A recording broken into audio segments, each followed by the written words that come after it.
첫 번째 질문이 정치인의 발언, 과거 발언 얼마나 중요하냐? 현재 행동이 더 중요하다. 과거 발언 뭐 중요하냐? 두 번째는 과거 발언에 대해서 책임을 질 필요가 있다.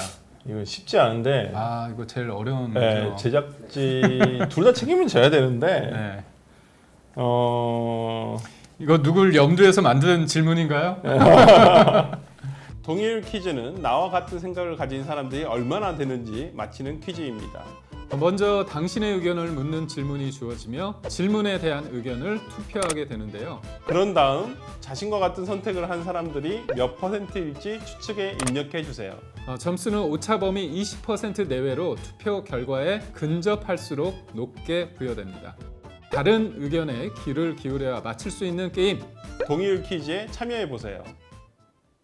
이게 제일 무서운 게 내가 너의 여름에 뭘 한지 안다 이거잖아요. 그렇죠. 아니 물론 과거 발언에 대해서도 뭐 책임을 져야 될 필요가 있다고 생각합니다만 저는 그 사람의 과거에 어떤 위치에서의 발언을 했느냐 그렇죠. 이런 부분이 더 중요하지 않을까 싶어요. 이게 뭐 사인 간에 예를 들어서 정치인 보통 우리도 이제 사인이었다가 일반인이었다가 뭐 정치권에 들어온다거나 아니면 고위직으로 간다거나 그러면 여기에 대해 책임을 묻거나 하거든요. 물론 이제 청문 우리가 고위직 어떤 청문회 인사청문회 같은 거 하면 과거의 발언을 가지고 우리가 또 평가를 하거든요. 네. 그런 부분에 있어서 이런 것들을 어떻게 국민들께서는 이거 우리 참여자들뿐만 아니라 국민들이 어떻게 생각을 할 것인가. 맞습니다. 이것도 생각을 왜냐면 현재 행동을 알 수가 없잖아요. 근데 지나온 것을 가지고 검증을 한다는 것은 과거의 그 사람의 행적을 가지고 검증을 하는 것이기 때문에 저는 그런 부분에서 과거의 발언도 상당히 중요하다 이렇게 생각을 좀 듭니다만은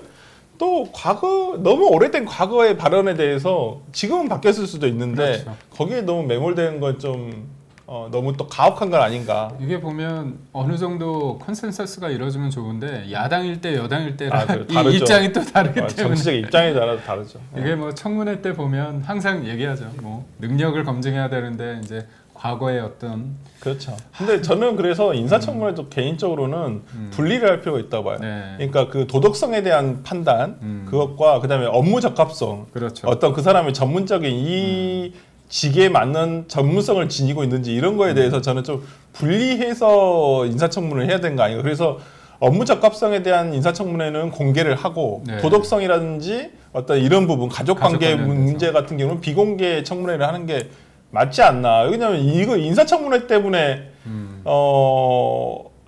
뭐 예를 들어 장관을 안 하겠다 하시는 분들 고사하시는 분들도 생각보다 네. 많다고 들었거든요. 많습니다. 네, 그렇기 때문에 그러니까 좋은 사람을 가져다 쓰기가 너무 힘든 상황이 돼버렸고 물론 도덕적으로 사생활이라든지 이런 부분 과거의 행적이라든지 이런 부분에 대해서도 투명하고 깨끗한 부분들이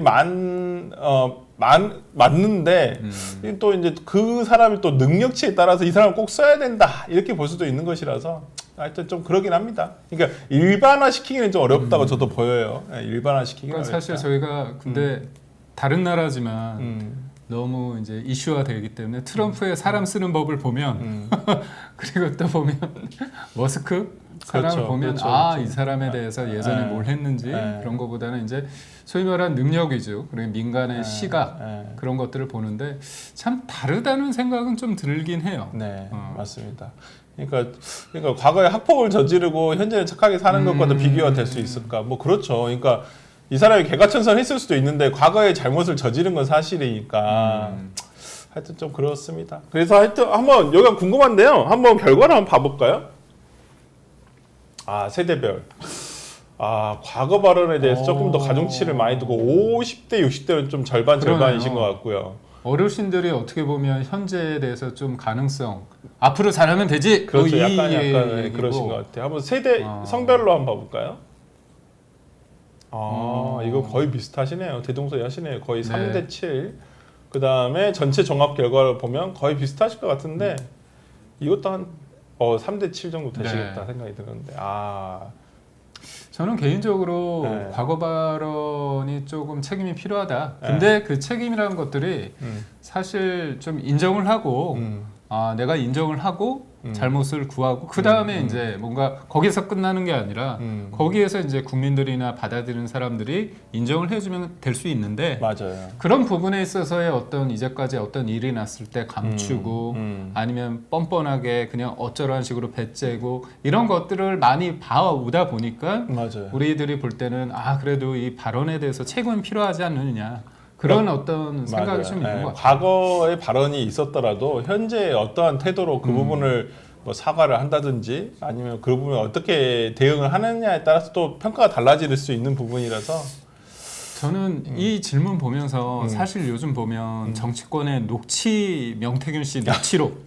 녹취 막 자극적이잖아요.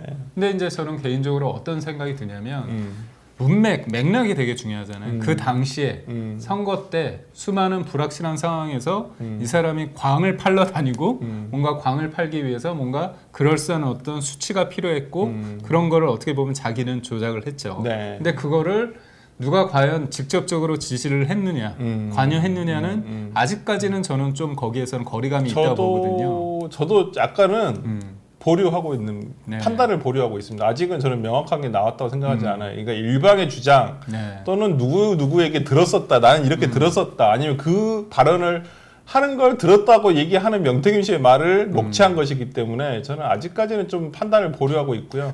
조금 더 수사를 통해서 좀 명확하게 좀 뭔가 제시가 돼야 되지 않을까라는 생각을 합니다. 저는 아직 뭐 보도는 뭐가 이게 하루하루 뭐 명태균이 이만했네 맨날 이렇게 보도는 되는데 뭐 딱히 이게 그러면 뭔죄가 된다는 거야? 약간 이런 생각이어서 아직까지는 저는 판단 보류 중이고 좀 더 지켜봐야 되지 않을까라고 생각을 합니다. 네.